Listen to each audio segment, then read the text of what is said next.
안녕하세요, 여러분. 오늘의 이야기를 시작하겠습니다. 안녕하세요. 저는 24살에 결혼을 했고 벌써 10년이 넘었습니다. 올해 나이는 33살이고 주부입니다. 하지만 지금은 남편과 사별하고 혼자 지내는 미망인입니다. 속된 말로 과부라고도 합니다. 시집 와서 처음에는 남편과 분가해서 살았습니다. 하지만 결혼 2년 차 때 시어머니가 갑자기 돌아가시고 시아버지가 5년 넘게 홀로 지내셨습니다. 4년 전 제가 출산을 하면서부터 남편이 혼자 계신 아버님을 모시고 살자고 이야기를 하더군요. 제가 아무리 시아버지와 사이가 좋아도 그 소리를 듣고 어느 며느리가 좋다고 할 수가 있었겠어요. 그 일로 남편과 많이도 싸웠지요. 위에 형님도 있으신데 왜 우리가 무엇이냐고. 저희 남편이 둘째 얻고 고만고만한 중소기업에 다니고 있었는데 아주버님은 서울대를 졸업하고 곧장 대기업에 취직해 지금은 억대 연봉을 받는다는 소리를 들었거든요. 그 일로 남편과 싸우고 볶고 거의 매일을 싸웠어요. 하루는 남편이 술 먹고 집에 들어와 진지하게 말을 하더군요. 모든 다른 것은 내가 하자는 대로 다 할 테니까 제발 이번만은 자기 부탁 좀 들어달라고 울면서까지 이야기를 하더라고요. 남편이 어릴 적 엄청 개구쟁이여서 매일 사고만 치고 다녔는데 아버님께서 매번 뒷수습을 팔아 다니셨다고 하더라고요. 하루는 골목에서 놀고 있는데 지나가던 트럭에 치일 뻔한 걸 아버님이 보시고 남편을 밀쳐내고 대신 부딪히셨는데 그것 때문에 지금도 아버님이 가끔 오른쪽 어깨가 쑤시고 아파하신대요. 그리고 며칠 전 남편이 시댁 근처로 외근을 나갔다가 잠시 집에 들렸는데 시아버지가 글쎄 저녁으로 햇반과 컵라면을 먹고 있더랍니다. 아니 아무리 혼자 지내셔도 그렇지 배달이라도 시켜 드시지 왜 궁상맞게 햇반을 드시고 계시냐 했더니 매일같이 혼자서 밥 먹는데 무슨 입맛이 있겠냐며 그랬다네요. 그 모습이 저희 남편이 보기엔 그렇게 안쓰러워 보였답니다. 아버님이 어릴 때부터 저희 남편이 막내라고 다리 이뻐해 주셨고 사고를 그렇게 치고 다녀도 크게 화 한 번 안 내셨다고 하더라고요. 그때 저희 아버님 연세가 58살이었고 남편은 32살이었고요.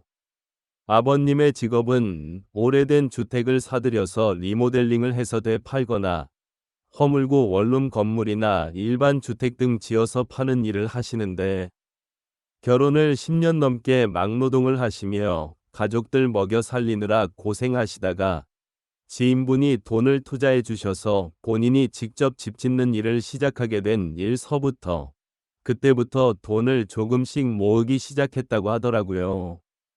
지금은 부자 소리를 들을 정도는 아니지만 대학가에 원룸을 2채 가지고 계셔서 임대 수익으로 11,000만 원 가까이 된다고 들었어요. 그래서 남편이 한다는 소리가 이제 애도 키워야 하고 갈수록 돈 들어갈 때도 많아질 텐데 아버지가 집에 계시면서 애도 봐주신다고 하고 모든 생활비도 전적으로 부담해 주신다고 하더라고요. 전 집에서 살림만 하고 남편 혼자 버는데 한 달에 400 조금 넘게 벌어왔어요.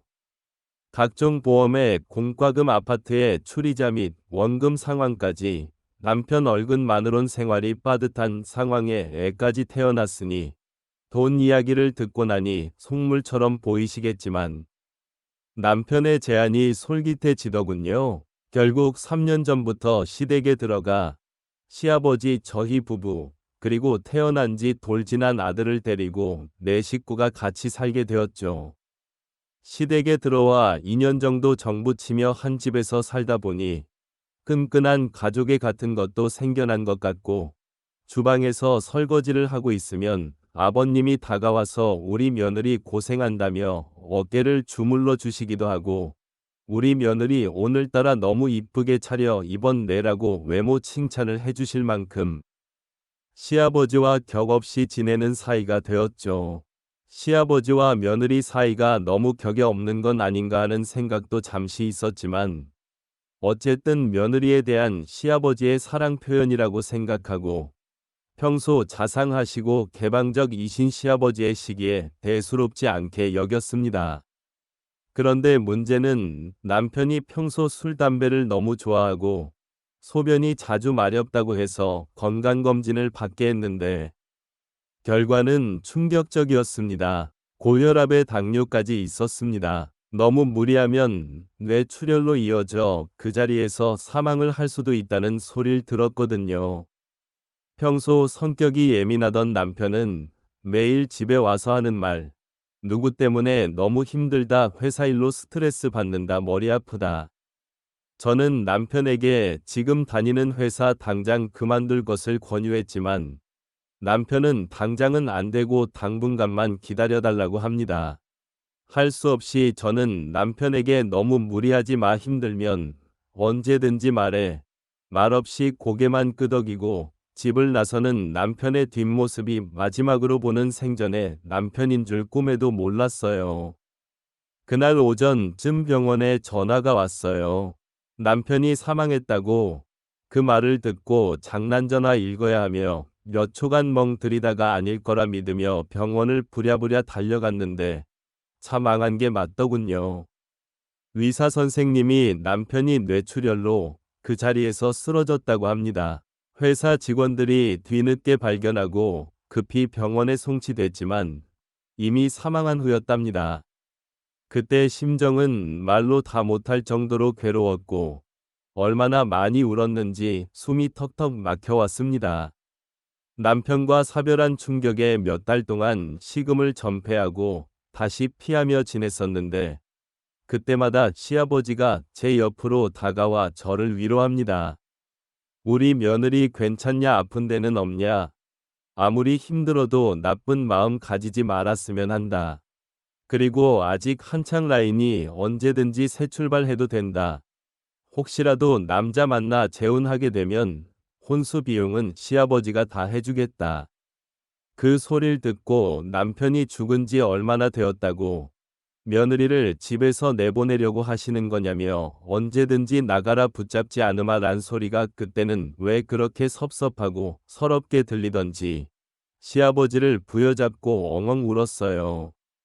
아빠 없이 젖먹이 어린애를 혼자 어떻게 키울까 걱정도 되고, 그래서 시아버지께 아이 초등학교 들어갈 때까지만이라도 시댁에서 지내고 싶다고 해서 호랍이 시아버지와 과부 며느리가 한 집에 살게 되었죠.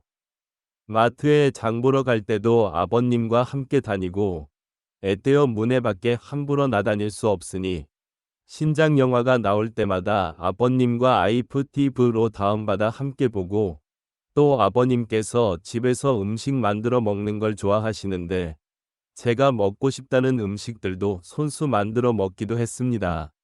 시간이 지날수록 좀 이상한 생각이 들기 시작한 게 뭐냐면 어느새 남편의 빈 자리가 전혀 느껴지지가 않고 아버님과 함께 지내는 것이 너무 즐겁고 심지어 행복하다는 생각까지 되는 겁니다.